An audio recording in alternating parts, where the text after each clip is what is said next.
They identify the risk, and because of their skills and ability, they've got the confidence to manage it. Coming here, he had to completely change his business plan. He didn't speak English well. It was a huge challenge to him. But he says things like, you can have no fear. You talk to anybody. I can talk to any guy. And he went round the different communities, Indian, Asian, Chinese, Taiwan, Singaporean, no, anybody I want to. And he put his ideas to them. And some said, yes you can, no you might not. But he went ahead and he did. And some said, perhaps you can. And he entered a market where there were two very strong players from overseas, two strong Japanese companies, large companies that you would know.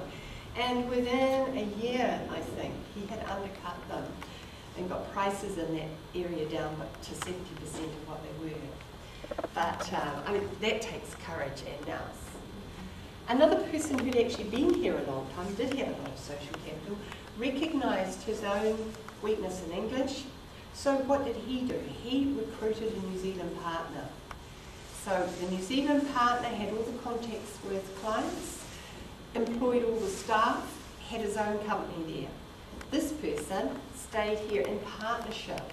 He had previously run or opened a branch of an Asian company in New Zealand. So he had really strong contacts with them. But he was no longer an employee, he was now an owner. So he invited staff, people from there to come and visit New Zealand. So his whole modus operandi was building really strong relationships and constantly refining the equipment, which gave them a competitive edge because he was able to go back to the manufacturers and detail it for New Zealand. And back in this country they said, are you sure you want those? And back in this country they said, are you sure you want those changes made here? We used to make machinery like that 30 years ago. And this was for the New Zealand market. We were a lot smaller. So it's interesting when you hear New Zealand commented on. This person had been attending international wine fairs in Europe. He services the wine industry. And a Kiwi there had said, if you ever need to come to New Zealand, speak to me. So he followed up with that, and he joined in partnership with this person.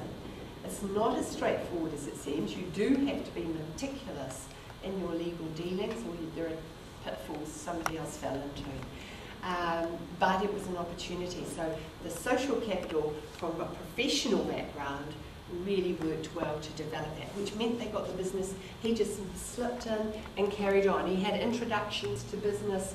It worked perfectly in that first 9 months. A consultant came to New Zealand and did some preparatory visits, and he was advising people in an area where New Zealand, where there was just a great gap in the market. It was a high level of international level of expertise. He came from Europe. And he was overwhelmed with work, and his huge problem is recruiting staff because he has to import his staff, and we don't create people with that skill set, and as soon as he imports them, somebody else headhunts them. So these are just some of the ways that people, and this person, the last one, talk about communication. He does a lot of public speaking. He said, I will spend 6 months preparing, if I'm asked to speak at a conference, and I'll spend 6 months on a presentation, entertaining people, making them laugh, but talking about the business, and from that I get my future clients. And he has also created an international professional organisation all around the world, so he's got global contacts. So that's global, that's global. So the social capital may not be in New Zealand. It's international, both here and with this person, equally this person. And this person also has business interests in other areas. So that's how they manage some of their risk. Versatility. A website designer that moves into a horticultural business. Been surfing in New Zealand, liked the place, wanted to stay, had a friend here, and found another business. So that's what he did, but he also used his skills to update he joined a franchise and he updated their design, their web and everything, and they've got lots more franchises as a result. A chef who hadn't actually been a chef, he actually had a military background, lots of other things, and he came over and within 2 months had completely stripped out an old building, huge old building, with accommodation, rebuilt a kitchen, and had it up and nearly operating in 2 months. And they cleaned out the grounds, and so multiple skills that he had. And of course it kept their costs down. He planned it all and they moved in very quickly. I mean, they arrived sort of on a Saturday. They were down country in the building within about 3 or 4 days. These people move fast. Another person said I arrived in, and an hour later, after I sort of got cleared through customs, I was driving my car out and heading down country to the Hawke's Bay. So they don't waste time. This person is a specialist food designer, did come from an engineering background. So he designed and built all his equipment in another country, imported it in here, worked day and night to get it all installed. So that's why opening on time. Now, this person, this one, I mean, that's also about communication because of websites.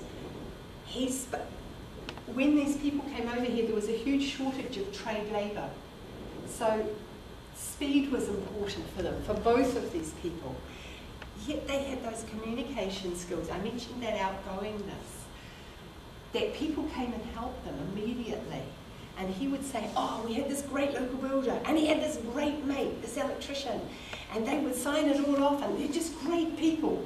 This enthusiasm, this positivity.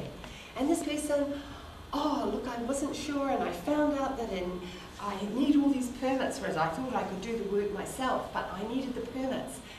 But I found someone, in this case from the country he came from, who could do the work and sign it off. So they, they attracted people who made it possible because they only had, he was having a whole container of equipment arriving and he needed to get his premises ready so it could go in. Huge pressure. And a researcher who used to be part of a big, large research company over in the UK started a B&B, and a lawyer, currency advisor, overseas also started a B&B. So you think, just started a B&B, but behind these people sit a lot of other skills, and there was a reason this person just joined a family member. What I'd like to mention is the government usually talks about the money people bring in. When we hear news items, we hear that so much was invested and that's the way that figures are reported. There's that little thing about social cohesion. Immigrants are meant to join the neighbourhood, they're not to be separatists. In fact, one of these people talked about balkanising, meaning, I think they meant going into ethnic enclaves. That's what I'm assuming they meant. Didn't stop to ask. But here are some of the things that these people, and I've only been here, some of them had only been here a couple of years, not necessarily that long, so they could have been here from 2 to 3 to 5, some of them been here longer. This is what they had achieved.